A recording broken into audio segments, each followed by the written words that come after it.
Hi customers, welcome back to other jewellery Instagram Raji collections. என்ன அப்படின்னா இன்னைக்கு வந்து பார்த்தீங்க அப்படின்னா தமிழ் மேம் வந்து நம்மகிட்ட நிறைய பர்ச்சேஸ் பண்ணியிருக்காங்க. நிறைய சாரீஸ் எடுத்துருக்காங்க. அவங்களுக்கு ரொம்ப பிடிச்சி அவங்க ஃப்ரெண்ட்ஸுக்கு, அம்மாவுக்கு, மாமியாருக்கு, அவங்களுக்கு நிறைய பர்ச்சேஸ் பண்ணியிருக்காங்க. இது எல்லாமே அவங்க தான் எடுத்துருக்குது. ஸோ இதில் வந்து பார்த்தீங்கன்னா அவங்க நியூ இயர், பொங்கல் எல்லாத்துக்குமே சேர்த்து எடுத்துருக்காங்க. நிறைய சாரீஸ் எடுத்துருக்காங்க. ஸோ அவங்க எப்படி இருக்குது அப்படின்னு ஃபீல் வந்து இனிமேல் சொல்லுவாங்க, கேளுங்க கஸ்டமர்ஸ். ஆதிராசியா வந்தேன் அப்படின்னா நிச்சயமா சொல்றேன், நம்ம பெரிய பெரிய புட்டிக் போனாலோ இல்ல பெரிய பெரிய துணி கடைக்கு போனா கூட இவ்வளவு வெரைட்டிஸ், இவ்வளவு கலர்ஸ், இவ்வளவு பிரைட்னஸ், அந்த ஜரி எல்லாமே தொட்டு பார்க்கும் போது அப்படியே ஒரிஜினல் தோத்து போற அளவுக்கு குறைந்த விலையில நமக்கு தரமா கொடுக்குறாங்கன்றதுனால தான் நான் வந்து பெரிய பெரிய கடைக்கு கூட போய் வாங்கல. இங்க வந்து வாங்கியிருக்கேன்னா முக்கியமா குவாலிட்டி தான் ஆதிரா ஜுவல்லர்ஸ் கொடுக்குறாங்க. இது வாங்கி நான் ஃபீல் பண்ணதுனால திரும்ப திரும்ப இங்க வந்துகிட்டே இருக்கேன். நீங்க கண்டிப்பா வாங்குங்க, ஃபீல் பண்ணுங்க. அப்பதான் நான் சொல்றது உண்மையா இல்லையானு உங்களுக்கு புரியும். இது எல்லாமே நான் வாங்கியிருக்கேன் கலெக்ஷன்ஸ். நீங்க வீடியோல பாக்குறத விட நேர்ல ரொம்ப நல்லா இருக்கு, சூப்பரா இருக்கு.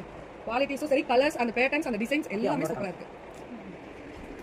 எனக்கு நிஜமா ரொம்ப பிடிச்சிருக்கு. ரெண்டாவது ராஜினாம் என்னோட லக்கி. நான் எந்த ஃபங்க்ஷன் போட்டு போனாலும் அவங்க கையால வாங்கின சாரி கட்டும் போது எனக்கு ஹாப்பியா இருக்கட்டும், இல்ல நான் என்ன நினைச்சு போறேன்னா எல்லாமே எனக்கு 2 மடங்கு கிடைக்குது. அவங்க ஒரு லக்கியஸ்ட் பர்சன். அதனால நான் எப்போ ஆதிரா ஜுவல்லர்ஸ் தான் வருவேன். நீங்க வாங்க ma'am. Thank you so much ma'am. எனக்கு கலர் ரிவ்யூ கொடுத்ததுக்கும் தேங்க்யூ. அதோட குவாலிட்டி பற்றி சொன்னதுக்கும் தேங்க்யூ. என்னோட கஸ்டமர்ஸ் எவ்வளோ வாங்கியிருக்காங்க பாருங்க. கஸ்டமர்ஸ் சின்ன சின்ன புட்டிஸ்க்குலாம் நீங்கள் சப்போர்ட் பண்ணுங்க. ஸோ நாங்களுமே தரமான பொருள் கொடுக்குறோம். எங்ககிட்ட நீங்கள் பர்ச்சேஸ் பண்ணுங்க. மை கஸ்டமர்ஸ் எல்லாருமே பொருள் தரமாக இருக்கும். எங்ககிட்ட அதுதான் 10 ரூபாய் கூட போயிட்டாலும் பொருள் மேலே தரமாக இருக்கும். அதனால தான் நாங்கள் கஸ்டமருக்காக தேடி தேடி கொண்டு வரோம். Thank you so much ma'am. Thank you.